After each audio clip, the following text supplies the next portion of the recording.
చూస్తే కదా ట్యాంక్ నుండి ఒకసారి సరే సరే ఒకసారి వెళ్ళి కాసేపు వాటర్ వేసి పెట్టి వనజ ఆర్ట్స్, జేబీ రాజు ఫౌండేషన్, శృతిలయ ఆర్ట్స్ అకాడమీ ఇటువైపు, అశేష అభిమానులంతా ఒకవైపు, అందరి చూపు జానకమ్మ వైపు.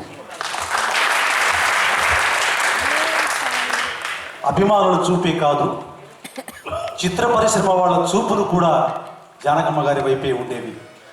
ఒక పాట పాడాలి అంటే ఒక్క పాట ఆవిడని ఆల్ ఇండియా ఫేమస్ చేసింది. అదే నీలీల పాడిన దేవా. ఆ పాటను పాడడానికి ఒక ఘన చరిత్ర ఉంది, అది చెప్పుకోవాలి ఈ సందర్భంలో. నీలీల పాడిన దేవా మొదట లతా మంగేష్కర్ గారి చేత పాడించాలనుకుంటే ఆవిడ ఏదో కారణం వల్ల పాడలేదు. తర్వాత ఎవరు పాడతారు అని అందరూ వెతుకుతూ ఉంటే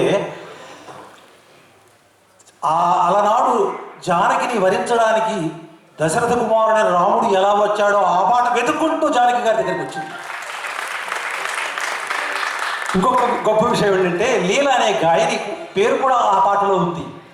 లీల గారి స్వయంగా చెప్పారు, ఈ పాటను ఒక్క జానకి గారే పాడగలరు, ఆవిడ దగ్గరికి వెళ్ళండి, ఇంకెక్కడికి వెళ్ళకండి అన్నారు. అందుకే పాటలో కూడా ఆవిడ పేరు కూడా యాదృచ్ఛికంగా చేరింది, ఆర్ద్రంగా రాశారు, నీ లీల పాడిద దేవా. అలాగే అమ్మ, మీ పాట పాడెదమమ్మ, మనవి ఆలించ వేడిదమమ్మ అంటూ ఈ పాట. ఆమె గారు స్వాగతం. తర్వాత గీతాన్ని మా వ్యాఖ్యాత్రి సుధామయ్య గారు తెలియజేస్తారు. రసమయంగా 4 గంటల నుంచి ఇప్పటి వరకు అద్భుతమైన విషయాలు చెబుతూ ఈ కార్యక్రమాన్ని రక్తి కట్టించిన సుధామయ్య గారికి గట్టిగా ఒక్కసారి చప్పట్లు. థ్యాంక్ యూ పవన్ గారు, థ్యాంక్ యూ.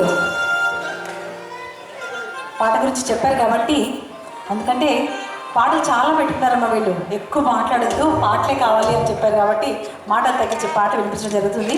మరి మా పవన్ గారు చెప్పారు నీలీల పాడద దేవా అని. ఆ సంఘటన ఇంకోటి చిన్న చెప్తాను.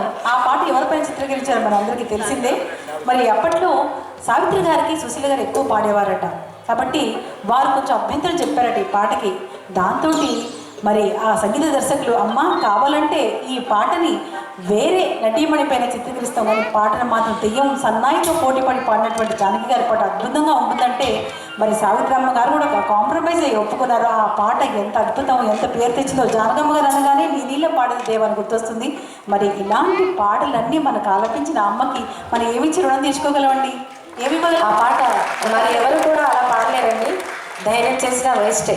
అది మాత్రం నేను చెప్తున్నాను, గట్టిగా చెప్పట్లండి. ఎందుకంటే ఆ పాట అమ్మకే, అది ఆ పాటకు మరీ పోటీ లేరు, ఇంకెవరు పాడలేరు.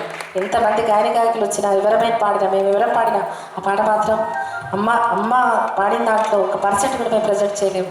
ఎందుకంటే ఆ